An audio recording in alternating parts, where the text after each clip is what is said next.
You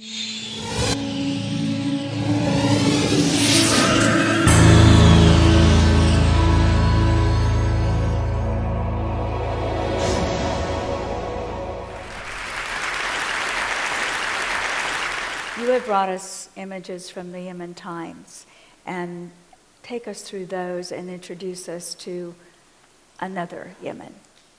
Well, I'm glad to be here, and I would like to share with you all some of the pictures that are happening today in Yemen. This picture shows a revolution started by women, and it shows women and men leading a mixed protest. The other picture is a popularity of the real need for change. So many people are there, the intensity of the upspring. This picture shows that the revolution has allowed opportunities for training, for education. These women are learning about first aid and their rights according to the constitution. I love this picture. I just wanted to show that over 60% of the Yemeni population are 15 years and below, and they were excluded from decision making, and now they are in the forefront of the news, raising the flag.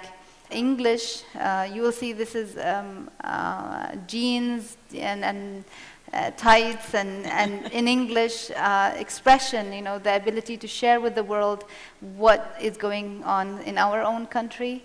And expression also, it has brought talent. Yemenis are using cartoons and art, paintings, comics to tell the world and each other about what's going on. Obviously, there is always the dark side of it, and this is just one of the less gruesome pictures of the revolution and the cost that we have to pay. The solidarity of millions of Yemenis across the country just demanding the one thing. And finally, lots of people are saying that Yemen's revolution is going to break the country. Is it going to be so many different countries? Is it going to be another Somalia? But we want to tell the world that no, under the one flag, we'll still remain as Yemeni people. Thank you for those images, Nadia. And they do, in many ways, tell a different story than the story of Yemen, the one that is often in the news, and yet you yourself defy all those characterizations. So let's talk about the personal story for a moment. Your father is murdered. The Yemen Times already has a strong reputation in Yemen as an independent English language newspaper. How did you then make the decision and assume the responsibilities of running a newspaper, especially in such times of conflict? Well, let me first warn you that I am not the traditional Yemeni girl. I guess you've already noticed this by now. In Yemen, most women are veiled and they are sitting behind doors and not very much part of the public life. But there's so much potential. I wish I could show you my Yemen. I wish you could see the Yemen through my eyes. Then you will know that there's so much to it. And I was privileged because I was born into a family. My father would always encourage the boys and the girls. He would say, we are equal, and he was such an extraordinary man. And even my mother, I owe it to my family.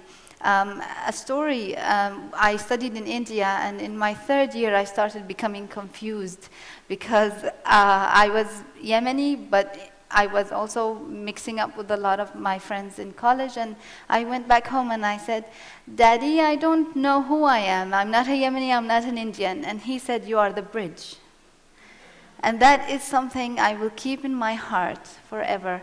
So since then I've been the bridge, and a lot of people have walked over me, but I don't think so. But it just helps tell that some people are change agents in the society. And when I became editor-in-chief, after my brother, actually, my father passed away in '99, then my brother until 2005, and everybody was betting that I will not be able to do it. What's this young girl coming and showing off because it's her family business or something? It was very hard at first. I didn't want to clash with people.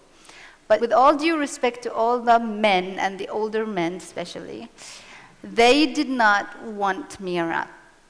it was very hard, you know, to impose my authority. But a woman's got to do what a woman's got to do.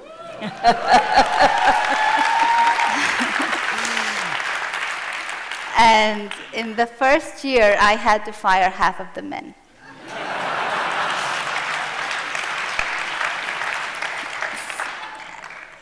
Brought in more women, brought in younger men, and we have a more gender-balanced newsroom today. The other thing is that it's about professionalism. It's about proving who you are and what you can do. And I don't know if I'm going to be boasting now, but in 2006 alone, we won 3 international awards. One of them is the IPI Free Media Pioneer Award. So that was the answer to all the Yemeni people. And I want to score a point here because my husband is in the room over there. If you could please stand up, Khairuddin. He has been very supportive of me.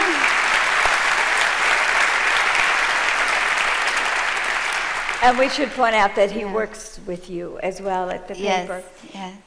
But in assuming this responsibility and going about it as you have become a bridge between an older and traditional society and the one that you are now creating at the paper. And so along with changing who worked there, you must have come up against another positioning that we always run into, in particular with women, and it has to do with outside image, dress. The veiled woman. So how have you dealt with this on a personal level as well as the women who worked for you?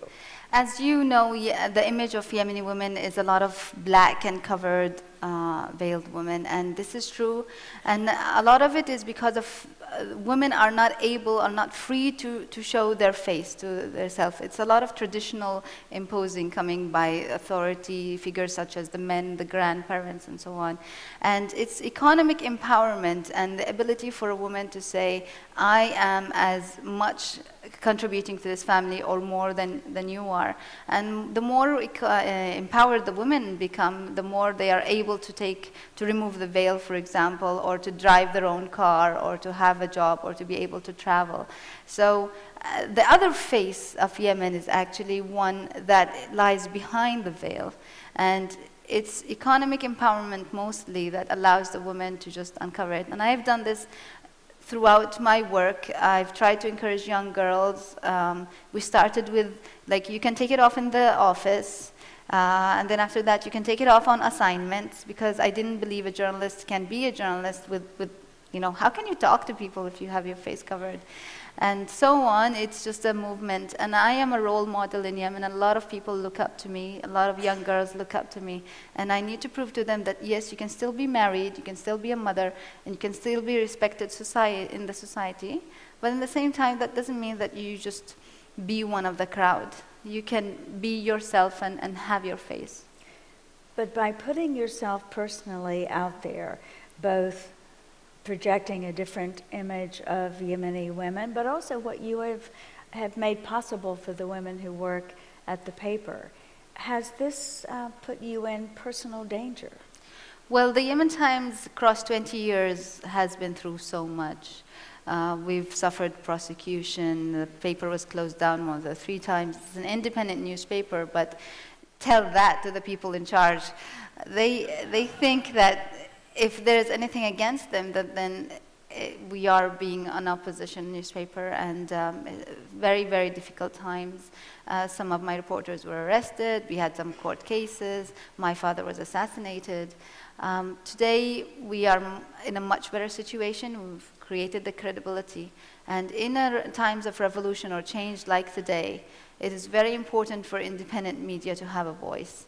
It's very important for you to go to YemenTimes.com, and it is very important to listen to our voice.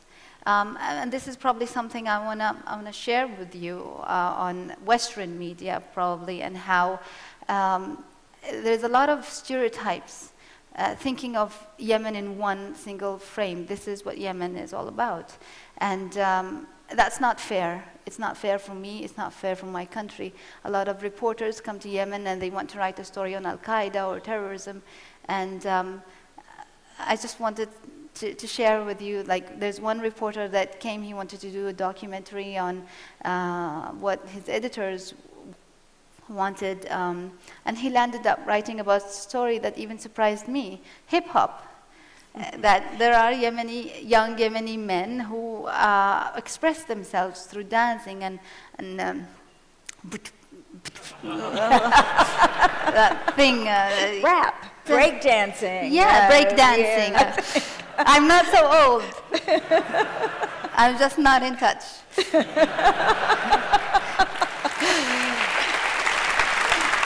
Yes, you are.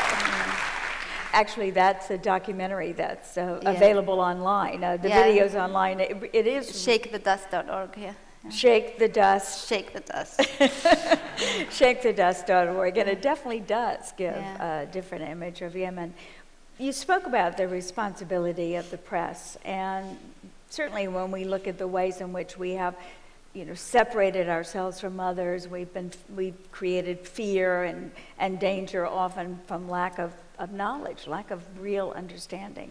How do you see the way that the Western press in particular is covering this and all other stories out of the region, but in particular in your country? Well, there is a saying that says, you fear what you don't know, and you hate what you fear. So it's about the lack of research, basically. It's almost do your homework, some involvement, and you cannot do what parachute reporting, just jump into a country for 2 days and think that you've done your homework and stories. So I wish that the world would know my Yemen, my country, my people. I am an example, and there are others like me. We may not be that many, but if we are promoted as a good positive example, there will be others, men and women, who can eventually bridge the gap, again, coming to the bridge between Yemen and the world, and telling us first about recognition, and then about communication and compassion. I think Yemen is going to be in very bad situation in the next 2 or 3 years. It's natural. But after the 2 years, which is the price we are willing to pay, we were going to stand up again on our feet, but in the new Yemen with the younger and more empowered people. Democratic.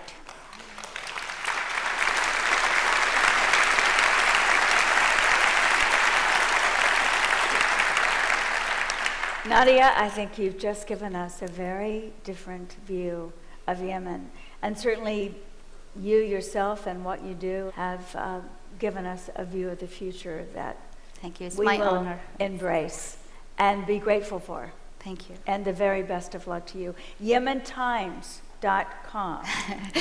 On Twitter also. So you are plugged in. Yeah.